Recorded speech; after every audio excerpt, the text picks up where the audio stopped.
Hola, soy Arturo, y quiero contarles cómo los dos nietos que ayudé a criar, a los que les cambié los pañales y les leí cuentos hasta que se quedaban dormidos, decidieron que yo ya no servía.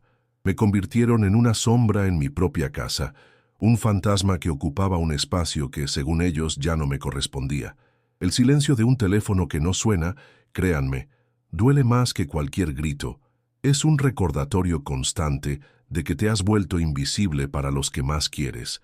Es una herida que no sangra, pero que no deja de doler ni un solo día. ¿Alguna vez has sentido que solo te valoran por lo que puedes dar y no por quién eres?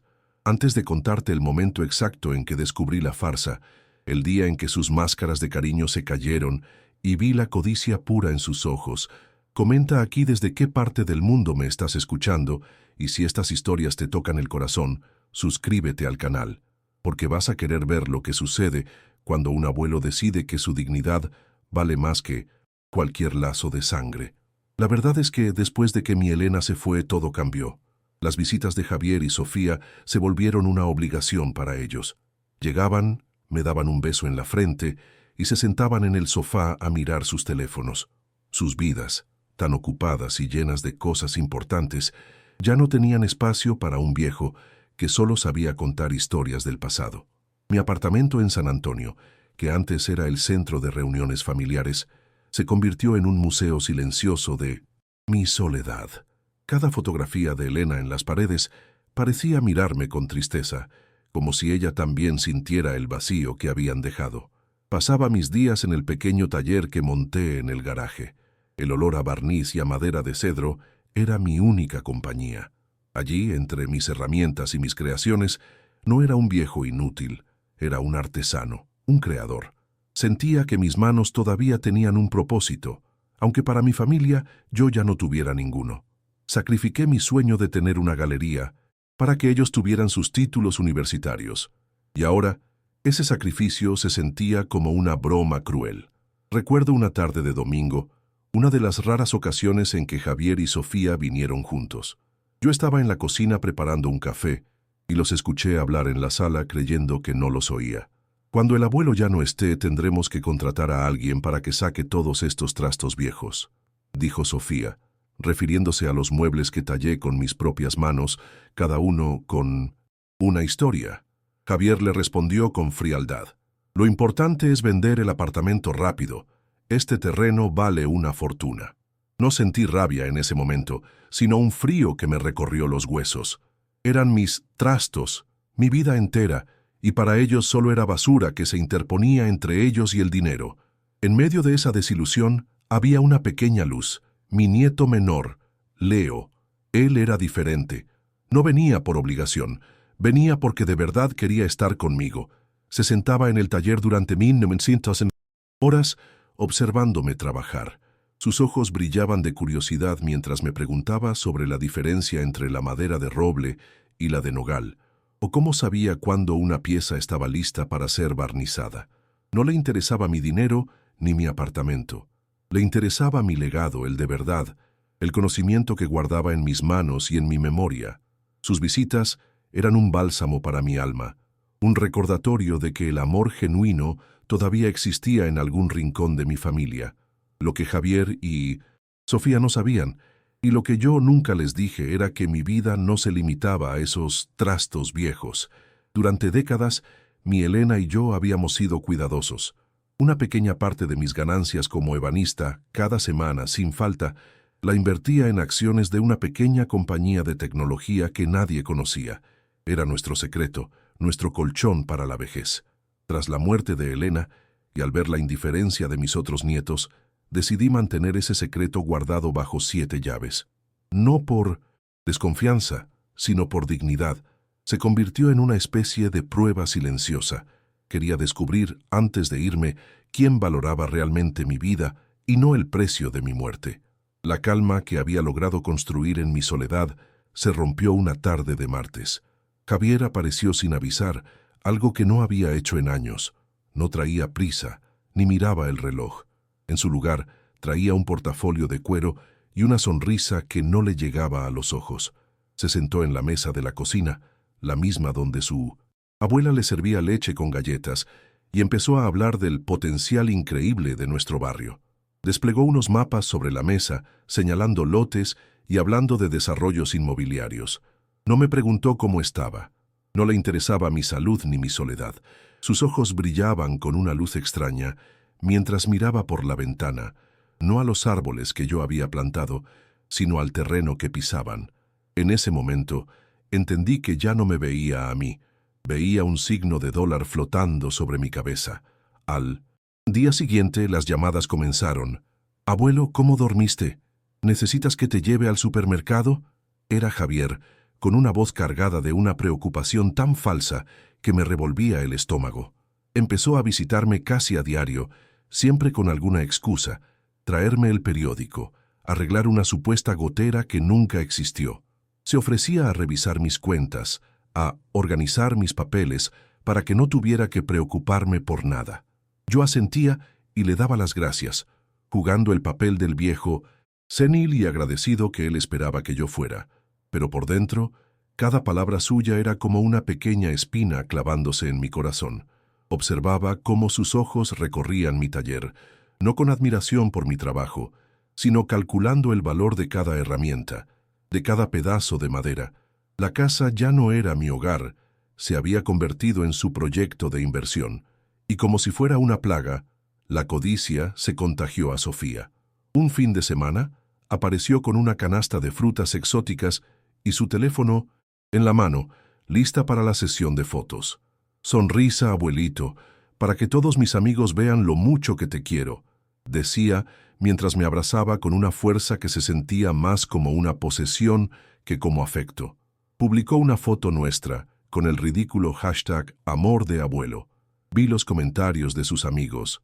«Qué tierno, eres la mejor nieta». Me sentí como un accesorio, un objeto utilizado para construir una imagen de bondad que ella estaba muy lejos de poseer.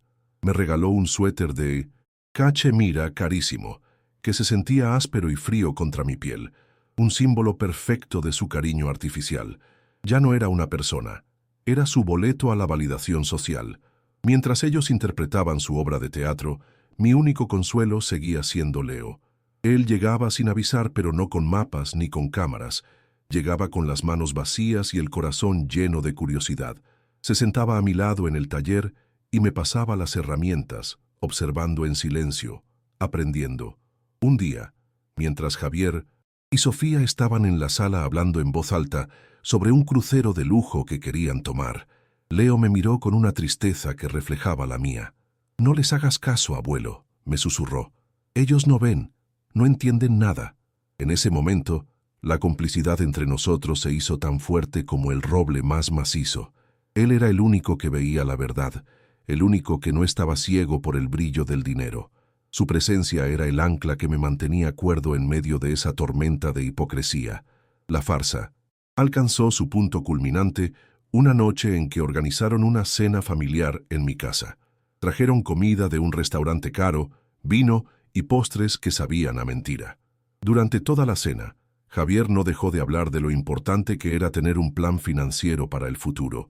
Sofía, por su parte, me preguntaba insistentemente si no me sentía solo, si no sería mejor que ellos administraran mis bienes para que yo pudiera descansar de verdad.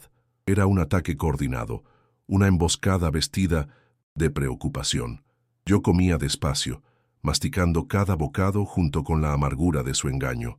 Los miraba a los ojos y solo veía el reflejo de billetes. Sentí una pena profunda, no por mí, sino por ellos.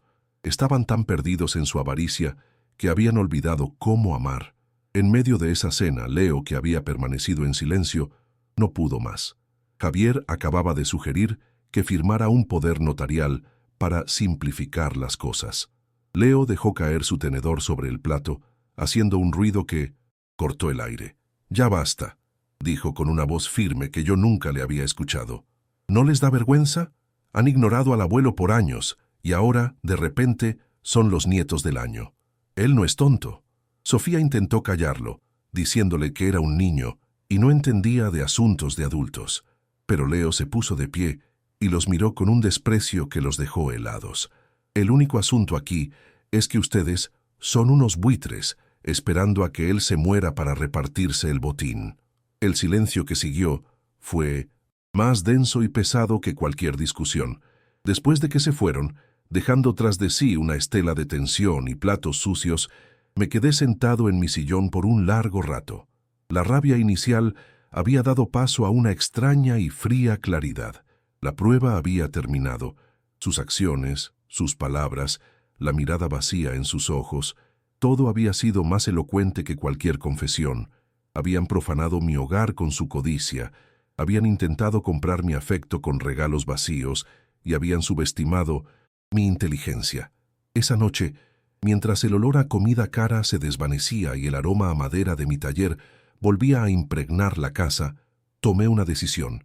No iba a permitir que mi legado, el verdadero, el que construí con sudor, amor y sacrificio, cayera en sus manos. El juego había cambiado. Ya no era su peón. Ahora yo movería la última pieza. A la mañana siguiente, el silencio en la casa era diferente.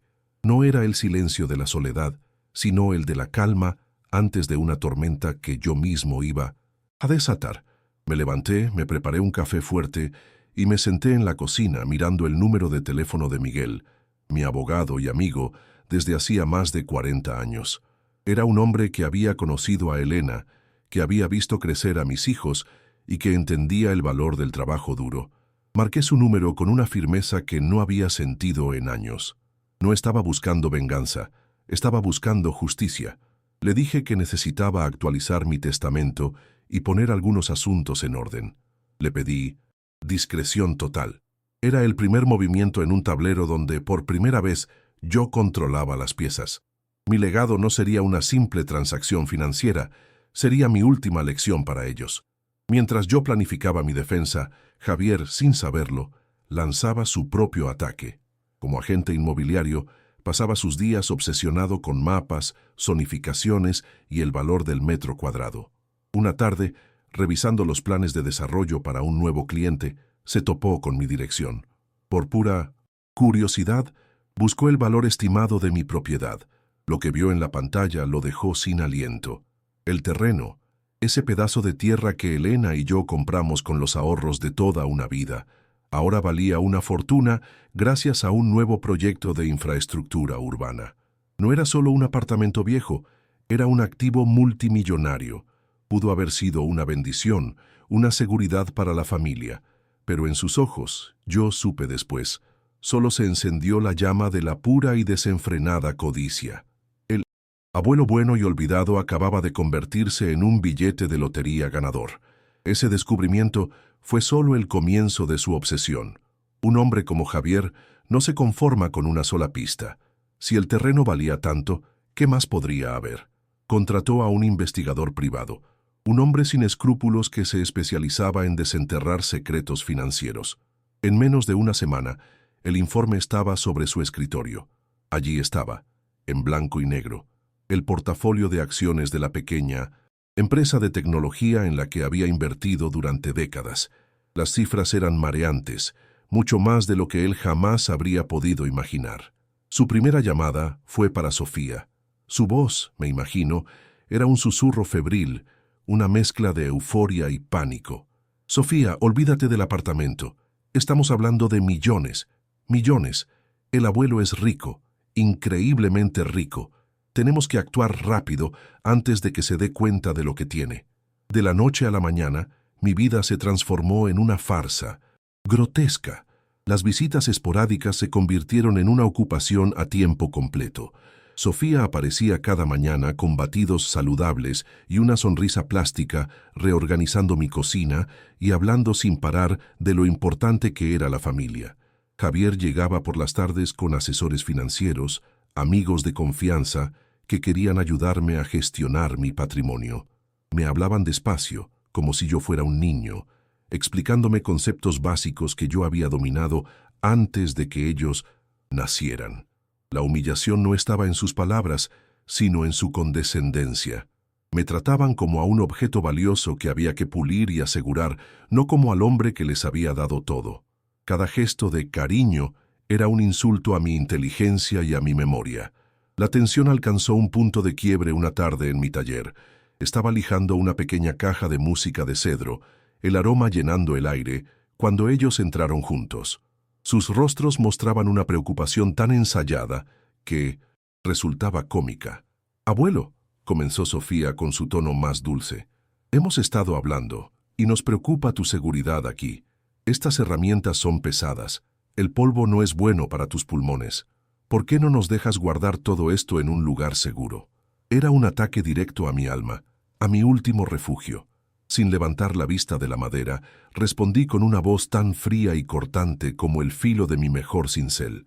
«De mi taller y de mis manos, me encargo yo. Mientras este corazón lata, estas manos seguirán creando. Ahora, por favor, déjenme trabajar en paz». Se quedaron helados, sin saber cómo reaccionar ante un muro que no esperaban encontrar. Leo fue testigo de todo desde la puerta. Vio la mirada de derrota y furia en los rostros de sus hermanos cuando salieron del taller. Más tarde esa noche, se sentó conmigo en el porche. No dijo mucho, pero su presencia era un consuelo. «No dejes que te hagan esto, abuelo», me dijo en voz baja. Al día siguiente, los enfrentó en el jardín. Escuché sus voces elevadas desde la ventana de la cocina. «Son unos monstruos. ¿No tienen corazón?». Javier lo agarró del brazo, su rostro contorsionado por la rabia. «Tú eres un niño estúpido que no entiende nada. Hay mucho dinero en juego, Leo. O te unes a nosotros o te quedas sin nada». Sofía añadió con veneno en la voz: «No arruines tu futuro por un viejo sentimental». Leo se soltó de un tirón y los miró con un desprecio absoluto. «Quédense con su dinero. Prefiero ser pobre a ser como ustedes». La revelación final, el golpe que solidificó mi resolución, llegó una noche de insomnio.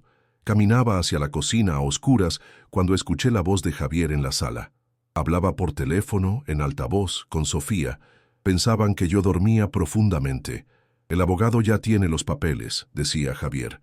«Una vez que firme el poder notarial, el siguiente paso es conseguir un diagnóstico médico que confirme su incapacidad. Con eso, lo trasladamos a la residencia Valles Dorados. Es un lugar decente, estará atendido y, lo más importante, fuera del camino. Será rápido y limpio». Escuchar el nombre del asilo, el plan clínico y despiadado para despojarme de todo, incluida mi libertad, no me llenó de miedo. Me inundó una furia helada, una claridad absoluta. Ya no se trataba de dinero ni de dignidad, se trataba de supervivencia. Y yo no iba a caer sin luchar. A la mañana siguiente, el sol entraba por la ventana de la cocina con una claridad que reflejaba la de mi propia mente. La furia, helada de la noche anterior, se había asentado en una calma glacial, en una determinación de acero. Ya no había dudas, solo un camino por seguir. Levanté el teléfono y marqué el número de Miguel, mi abogado. Su voz sonaba preocupada, pero yo lo interrumpí con una firmeza que lo sorprendió. «Miguel, escucha con atención. Vamos a seguirles el juego. Prepara los documentos que ellos quieren, el poder notarial, todo. Pero también prepara otro sobre, uno sellado, con mis verdaderas últimas voluntades. La reunión será en mi taller, en mi territorio. Quiero que estés presente como testigo, no como mi abogado. Solo siéntate y observa». Era la primera vez en meses que sentía que el control de mi vida volvía a mis manos. Colgué el teléfono y, tras tomar un sorbo de café amargo, llamé a Javier. Adopté el tono de voz que él esperaba, el de un anciano frágil y derrotado. «Javier, hijo, he estado pensando mucho en lo que dijeron tú y tu hermana», dije, dejando un pequeño temblor en mi voz. «Tienen razón. Ya no puedo con todo esto, estoy cansado». Escuché un suspiro de alivio mal disimulado al otro lado de la línea. «Quiero que vengan el sábado, los tres. Arreglaremos los papeles aquí en el taller. Es hora de que ustedes se hagan cargo». Propuse el taller a propósito. Ese espacio que ellos despreciaban sería el escenario de mi última lección. Sería el lugar donde mi verdadero legado, el de la madera y el sudor, se enfrentaría a su legado de papel y codicia. Javier aceptó de inmediato, su voz llena de una falsa y triunfante solemnidad.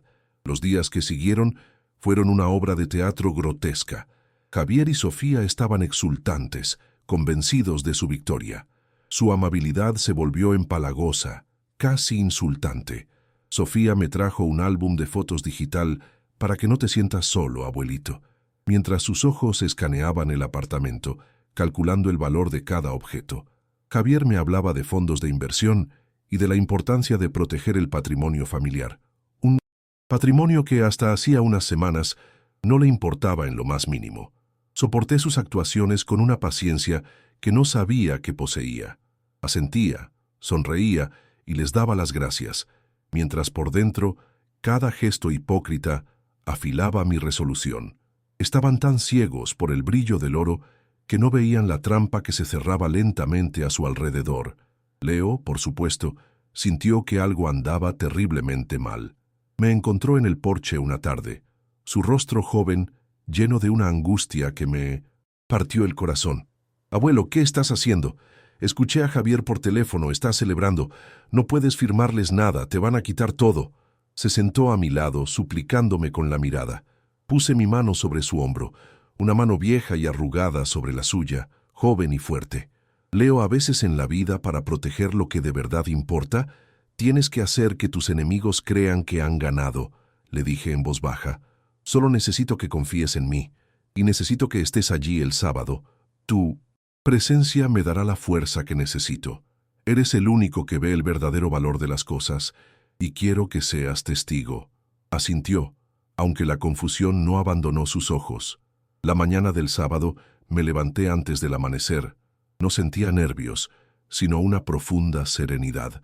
Fui a mi taller, mi santuario. El aire olía a cedro, a barniz y a toda una vida de trabajo. No lo limpié para ellos, lo limpié para mí. Coloqué 3 sillas en el centro, frente a mi viejo banco de trabajo. Sobre la madera, pulida por décadas de uso, coloqué los papeles que Miguel me había enviado, el señuelo. Y a su lado, con mucho cuidado, puse un objeto que para mí valía más que todas las acciones y terrenos del mundo. Una pequeña guitarra de juguete, a medio terminar, la que había empezado a construir para Leo cuando era un niño. Era un trozo de madera sin valor monetario, pero impregnado de amor, tiempo e historias. Ese era mi testamento. Ese era el verdadero legado.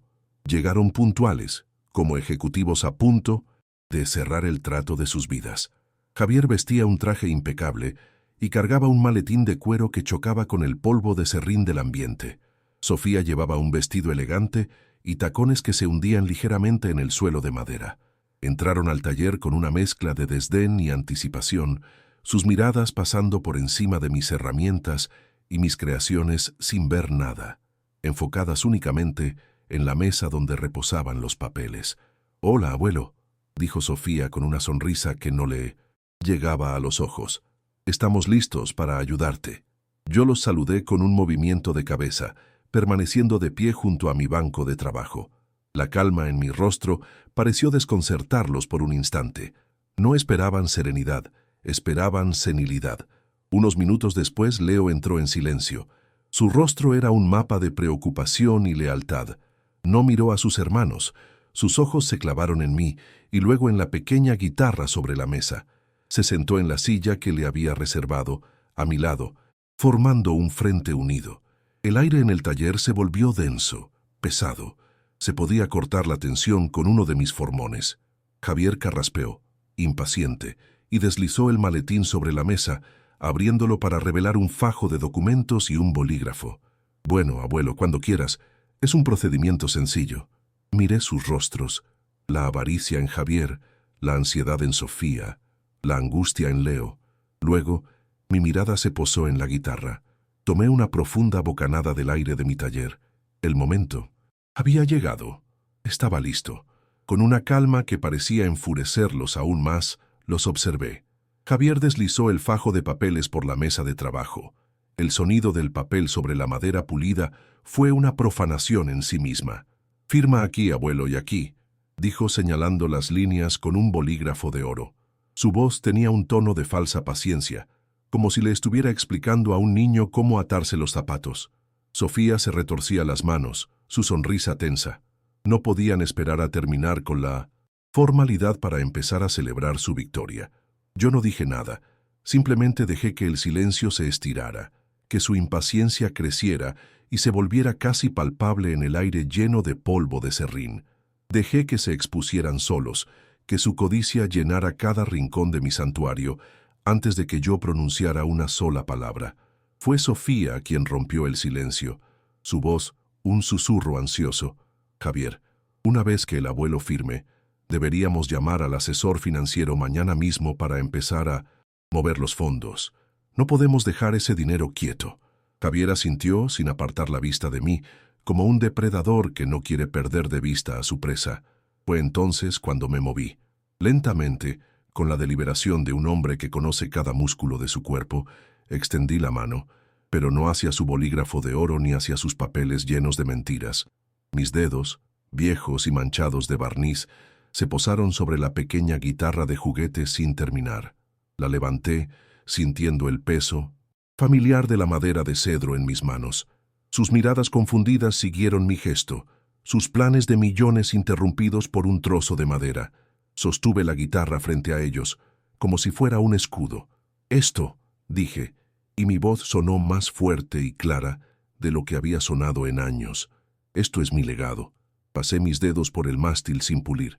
El tiempo que pasé diseñándola, las tardes que Leo se sentó aquí, en ese mismo taburete, preguntándome por qué olía tan bien la madera. Las historias que le conté mientras lijaba el cuerpo, el amor que puse en cada curva, pensando en sus manos pequeñas aprendiendo a tocar, eso es lo único de valor real que tengo para dar. Es un legado de tiempo, de paciencia, de amor, algo que ustedes dos, con todo su apuro y su ambición, nunca podrán entender y mucho menos poseer. Luego, dejé la guitarra suavemente sobre el banco de trabajo y los miré directamente a los ojos, uno por uno. La confusión en sus rostros era un placer amargo. «El dinero», dije, haciendo una pausa para que la palabra colgara en el aire, la palabra que tanto anhelaban. «El dinero ya tiene dueño, y no son ustedes». El silencio que siguió fue absoluto, pesado, como si todo el aire hubiera sido succionado del taller. La sonrisa de Sofía se congeló y se desmoronó, reemplazada por una máscara de incredulidad. Los ojos de Javier se entrecerraron, el calculador frío en su interior luchando por procesar una variable que nunca había considerado, la posibilidad de perder. Leo a mi lado soltó un suspiro que pareció llevarse toda su angustia. La incredulidad de Sofía se rompió en un grito agudo. «¿Qué? ¿De qué estás hablando? Debes estar senil. Te hemos cuidado. Hemos estado aquí para ti». Javier se puso de pie de un salto, golpeando la mesa con el puño. «Esto es ridículo. Ese dinero es nuestro por derecho. Somos tu familia. ¿A quién se lo vas a dejar? ¿A ese mocoso?», gritó, señalando a Leo con desprecio. Sus rostros, antes llenos de una falsa dulzura, ahora estaban contorsionados por la ira y la codicia pura. La farsa había terminado. Los buitres finalmente habían mostrado sus garras, y ya no había vuelta atrás. Ya no eran mis nietos, eran extraños en mi casa, gritándome por un dinero que creían merecer sin haberlo ganado jamás. Dejé que su rabia se agotara, que sus acusaciones rebotaran en las paredes de mi taller sin encontrar eco en mí. Cuando finalmente se callaron, jadeando, saqué un sobre sellado de mi bolsillo. La noche que los escuché planear mi traslado a Valles Dorados para tenerme fuera del camino, tomé mi decisión final. Dije con una calma que los desarmó. Todo mi patrimonio, cada centavo de las acciones y cada metro cuadrado de este terreno será transferido a una nueva fundación que llevará el nombre de su abuela, la Fundación Elena. Su propósito será dar becas y talleres a jóvenes artesanos sin recursos, para que el verdadero legado, el del trabajo hecho con las manos y el corazón, nunca muera. Mi testamento fue actualizado por Miguel hace 2 semanas. No hay nada que puedan hacer. El rostro de Javier se puso pálido, luego rojo de furia. Sofía se echó a llorar, pero no eran lágrimas de tristeza, sino de rabia impotente. Se dieron cuenta de que habían perdido. No solo el dinero, sino todo. Miré a mi alrededor, a mi taller, mi refugio, mi mundo, y luego los miré a ellos, a esos 2 extraños consumidos por su propia avaricia. «Ahora», dije, y mi voz no admitía réplica, «les pido que se vayan, salgan de mi taller, salgan de mi casa». Se quedaron inmóviles por un segundo, como si no pudieran creer que el viejo indefenso les estuviera dando una orden. Luego, con un último grito de frustración de Sofía y una mirada de odio puro de Javier, se dieron la vuelta y salieron, dejando tras de sí solo el eco de su fracaso. Me quedé solo con Leo, y por primera vez en mucho tiempo, el aire en mi taller se sintió completamente limpio. Cuando la puerta se cerró detrás de ellos, el silencio que quedó no fue el de la soledad, sino el de la paz. Era como si el aire mismo del taller se hubiera limpiado de una toxina invisible. Me di la vuelta y vi a Leo, de pie, con los ojos llenos de lágrimas, pero no de tristeza. Se acercó y me abrazó con una fuerza que me sorprendió. Un abrazo que decía gracias, lo logramos y estoy contigo. Me apoyé en él por un momento, sintiendo el peso de los últimos meses disolverse. No hubo celebración ni gritos de victoria, solo un entendimiento, profundo y silencioso. Habíamos recuperado nuestro santuario. Esa noche, por primera vez en años, dormí profundamente, sin pesadillas, con el suave aroma del cedro como mi única compañía. El capítulo más doloroso de mi vida finalmente había terminado. A la mañana siguiente, el sol parecía brillar de una manera diferente. Miguel, mi abogado y amigo, vino a casa, no con la solemnidad de un profesional, sino con la alegría de un cómplice. Nos sentamos en la mesa de la cocina, la misma donde se había tramado la traición, y firmamos los papeles para crear la Fundación Elena. Cada trazo de mi pluma se sentía como un acto de creación, no de destrucción. No estaba desheredando a nadie, estaba sembrando un futuro.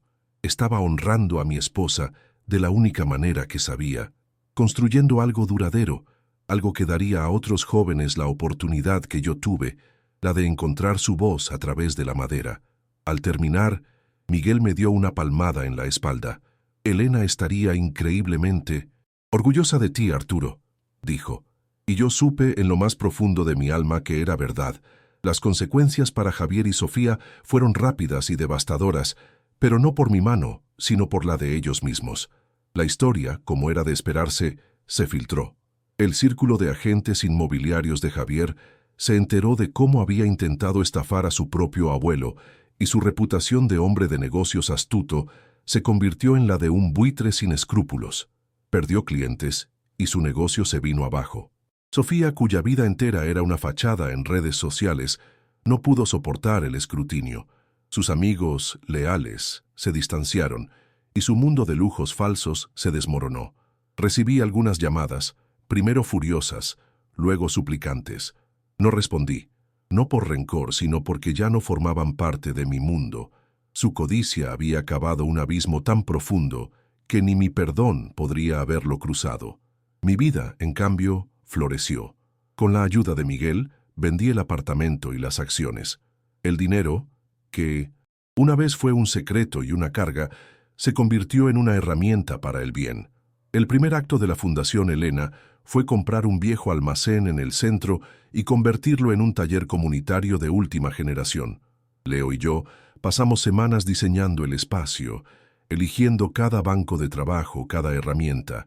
Ver la emoción en sus ojos mientras desempacaba un torno nuevo o una sierra de cinta profesional fue un pago mayor que cualquier dividendo. Estaba entregándole mi legado de la forma correcta, no con un cheque, sino con la oportunidad de construir sus propios sueños.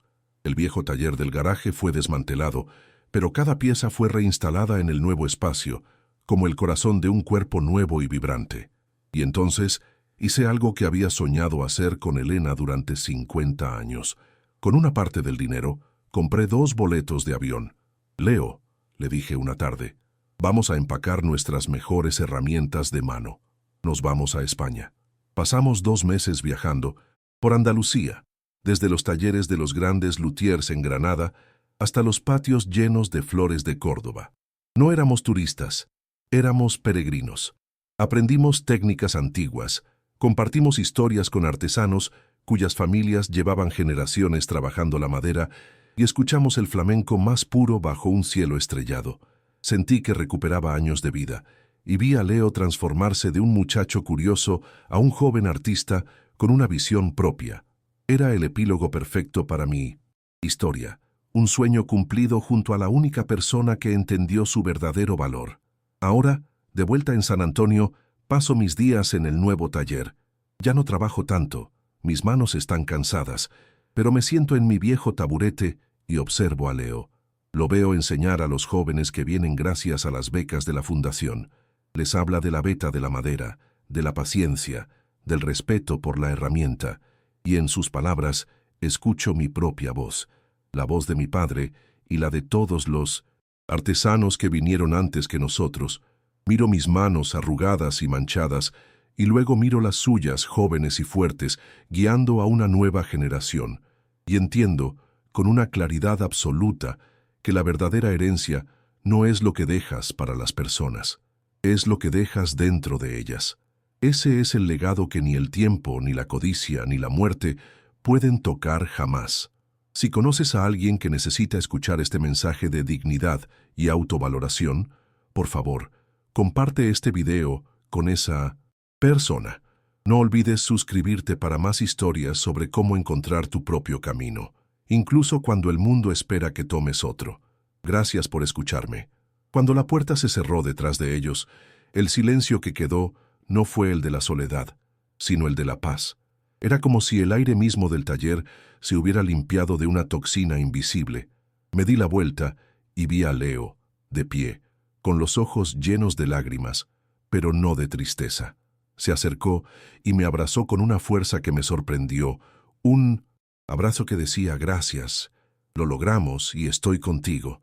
Me apoyé en él por un momento, sintiendo el peso de los últimos meses disolverse. No hubo celebración, ni gritos de victoria, solo un entendimiento profundo y silencioso. Habíamos recuperado nuestro santuario. Esa noche, por primera vez en años, dormí profundamente, sin pesadillas, con el suave aroma del cedro como mi única compañía. El capítulo más doloroso de mi vida finalmente había terminado. A la mañana siguiente, el sol parecía brillar de una manera diferente. Miguel, mi abogado y amigo, vino a casa, no con la solemnidad de un profesional, sino con la alegría de un cómplice. Nos sentamos en la mesa de la cocina, la misma donde se había tramado la traición, y firmamos los papeles para crear la Fundación Elena. Cada trazo de mi pluma se sentía como un acto de creación, no de destrucción. No estaba desheredando a nadie, estaba sembrando un futuro. Estaba honrando a mi esposa de la única manera que sabía, construyendo algo duradero, algo que daría a otros jóvenes la oportunidad que yo tuve, la de encontrar su voz a través de la madera. Al terminar, Miguel me dio una palmada en la espalda. Elena estaría increíblemente orgullosa de ti, Arturo, dijo. Y yo supe, en lo más profundo de mi alma, que era verdad. Las consecuencias para Javier y Sofía fueron rápidas y devastadoras, pero no por mi mano, sino por la de ellos mismos. La historia, como era de esperarse, se filtró. El círculo de agentes inmobiliarios de Javier se enteró de cómo había intentado estafar a su propio abuelo, y su reputación de hombre de negocios astuto se convirtió en la de un buitre sin escrúpulos. Perdió clientes, y su negocio se vino abajo. Sofía, cuya vida entera era una fachada en redes sociales, no pudo soportar el escrutinio. Sus amigos leales se distanciaron y su mundo de lujos falsos se desmoronó. Recibí algunas llamadas, primero furiosas, luego suplicantes. No respondí, no por rencor, sino porque ya no formaban parte de mi mundo. Su codicia había cavado un abismo tan profundo que ni mi perdón podría haberlo cruzado. Mi vida, en cambio, floreció. Con la ayuda de Miguel, vendí el apartamento y las acciones. El dinero, que una vez fue un secreto y una carga, se convirtió en una herramienta para el bien. El primer acto de la Fundación Elena fue comprar un viejo almacén en el centro y convertirlo en un taller comunitario de última generación. Leo y yo pasamos semanas diseñando el espacio, eligiendo cada banco de trabajo, cada herramienta. Ver la emoción en sus ojos mientras desempacaba un torno nuevo o una sierra de cinta profesional fue un pago mayor que cualquier dividendo. Estaba entregándole mi legado de la forma correcta, no con un cheque, sino con la oportunidad de construir sus propios sueños. El viejo taller del garaje fue desmantelado, pero cada pieza fue reinstalada en el nuevo espacio, como el corazón de un cuerpo nuevo y vibrante. Y entonces hice algo que había soñado hacer con Elena durante 50 años. Con una parte del dinero compré 2 boletos de avión. Leo, le dije una tarde, vamos a empacar nuestras mejores herramientas de mano. Nos vamos a España. Pasamos 2 meses viajando por Andalucía, desde los talleres de los grandes luthiers en Granada hasta los patios llenos de flores de Córdoba. No éramos turistas, éramos peregrinos. Aprendimos técnicas antiguas, compartimos historias con artesanos cuyas familias llevaban generaciones trabajando la madera y escuchamos el flamenco más puro bajo un cielo estrellado. Sentí que recuperaba años de vida y vi a Leo transformarse de un muchacho curioso a un joven artista con una visión propia. Era el epílogo perfecto para mi historia, un sueño cumplido junto a la única persona que entendió su verdadero valor. Ahora de vuelta en San Antonio, paso mis días en el nuevo taller. Ya no trabajo tanto, mis manos están cansadas, pero me siento en mi viejo taburete y observo a Leo. Lo veo enseñar a los jóvenes que vienen, gracias a las becas de la fundación. Les habla de la veta de la madera, de la paciencia, del respeto por la herramienta, y en sus palabras escucho mi propia voz, la voz de mi padre y la de todos los artesanos que vinieron antes que nosotros. Miro mis manos, arrugadas y manchadas, y luego miro las suyas, jóvenes y fuertes, guiando a una nueva generación. Y entiendo, con una claridad absoluta, que la verdadera herencia no es lo que dejas para las personas, es lo que dejas dentro de ellas. Ese es el legado que ni el tiempo, ni la codicia, ni la muerte pueden tocar jamás.